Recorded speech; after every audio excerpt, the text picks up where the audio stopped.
Hello, I'm Molly, and this is Care Experts, brought to you by CareCredit and Pets Best. Together, the CareCredit credit card and Pets Best pet health insurance provide all the financial tools that can help you be the best pet parent you can be.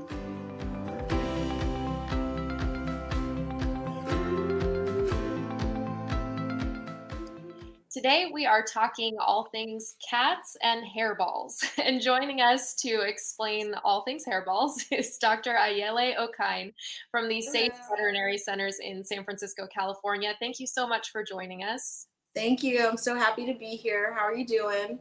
We're happy to have you. We're doing great, Thank you. and we're ready to break down some hairballs. Let's do it. Let's do it. So first, just tell us, what is a hairball? So a hairball is actually a collection of hairs, exactly what it sounds like. So cats, especially cats that have long fur as they're grooming, I'll kind of take a step back. If you've ever seen what a cat's tongue actually looks like, it's barbed. And as they're grooming, it sort of combs the fur, and any loose bits of fur they actually can ingest. That fur ends up with a collection of kind of mucus and other debris and saliva and stomach acid actually ends up in the stomach. And then it really has to go one of two ways. It either can pass through the intestines and end up in the stool, hopefully it doesn't cause a blockage, or a cat can actually vomit that back up and get rid of it that way. Lovely, isn't it? Yeah. So how do I know if my cat is trying to cough up a hairball versus trying to vomit, or how do I know that it's trying to cough up a hairball? It can be really tough, honestly. So the kind of coughing up a hairball, truly it's vomiting. When we say coughing it up, it's really not coming from the lung or from the airway. It's actually coming from the stomach. So your cat is truly vomiting. The hard part is there are cats that overgroom and that vomit too much. And then there's cats that also cough where it can sound like they are about to vomit. So it really can vary quite a bit. The only way to really know is to find the end product. So actually find the hairball and see that their cat brought it up. So you mentioned that the licking of the fur and then ingesting the hair, is that the main cause of a hairball? It is. So that's the main cause of a hairball. Most cats aren't going to willingly eat hair, so it's usually from the active grooming. But again, there are cats that overgroom. So if they have pain somewhere in their abdomen and their joints, or just overall don't feel well, sometimes they'll groom excessively. And it's healthy for my cat to have a hairball? Occasionally, yes. So again, really with grooming and ingesting that hair, if they're grooming regularly but they don't have a lot of loose fur, they probably wouldn't bring up a hairball more than every couple of weeks, potentially, maybe even less than that. But it is natural for your cat to have a hairball. Is it painful? Is it painful for my cats to have a hairball? It's not painful. I would say it's probably not the most comfortable thing to go through.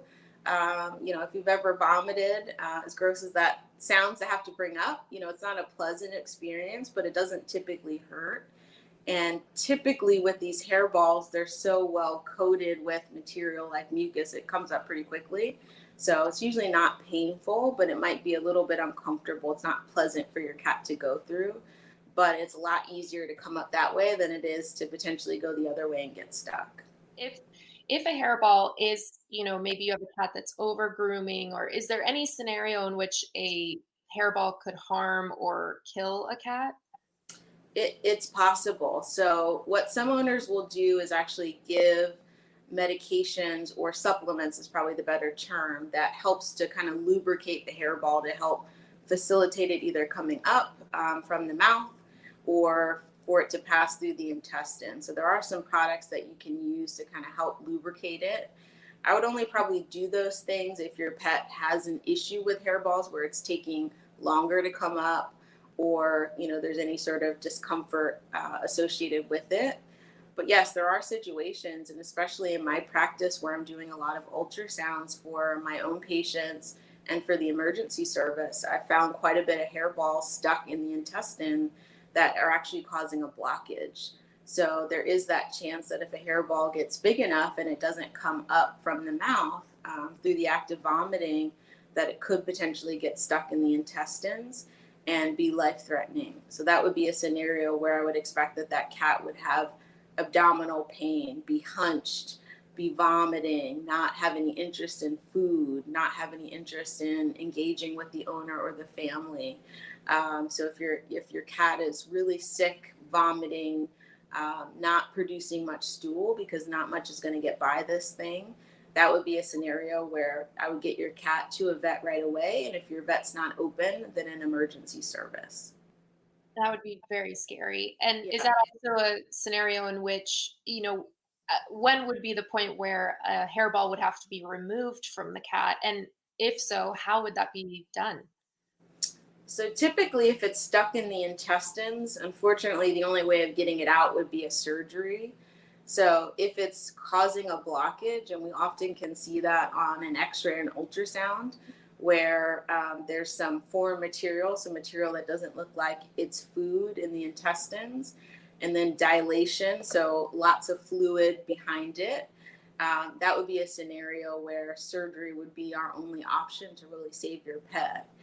If the hairball is in the stomach, so I've had some situations where a hairball actually gets so big that the pet is vomiting. It's not stuck in the intestine, but the pet is vomiting because that hairball has gotten large enough that it's irritating the stomach and they can't bring it back up.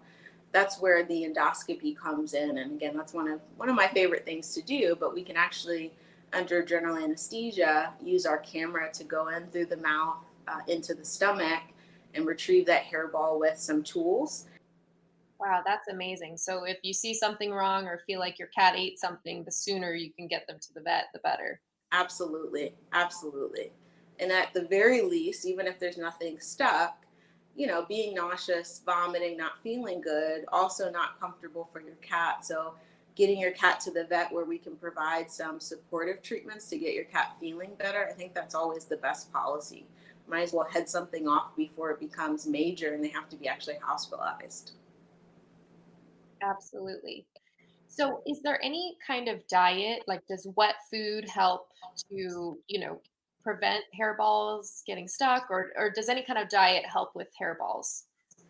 There are some hairball diets. I'll be honest, I'm not quite sure of the efficacy of them. I see so many cats on so many different diets that still get hairballs. So, as far as I'm concerned, there's nothing that's going to prevent 100% of hairballs. Otherwise, there'd be one treatment. Canned food, probably not. I think between canned food and kibble, they neither probably really does a whole lot to help mitigate hairballs or to help resolve hairballs. Really, I think the things that are best, if you can groom your cat, so if you have a long-haired cat and you know that it's prone to hairballs, actually grooming it, kind of from a kitten, brushing your cat out once a week or once every couple of weeks to really help remove some of that loose fur is going to be important. And is there any other, in addition to diet, home remedies, medications, anything you would recommend that could assist with hairballs?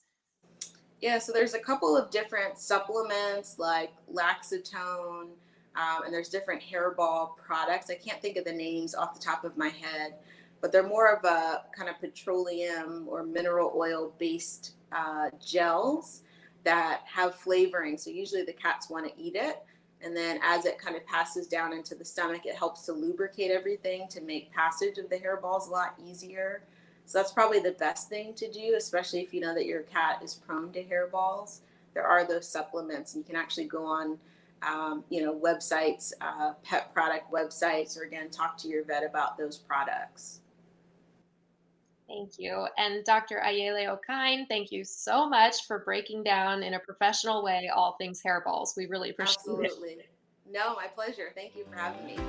More episodes of Care Experts can be found at carecredit.com/careexperts. All of our featured care experts recommend and accept the CareCredit credit card, which is accepted at hundreds of thousands of provider locations nationwide.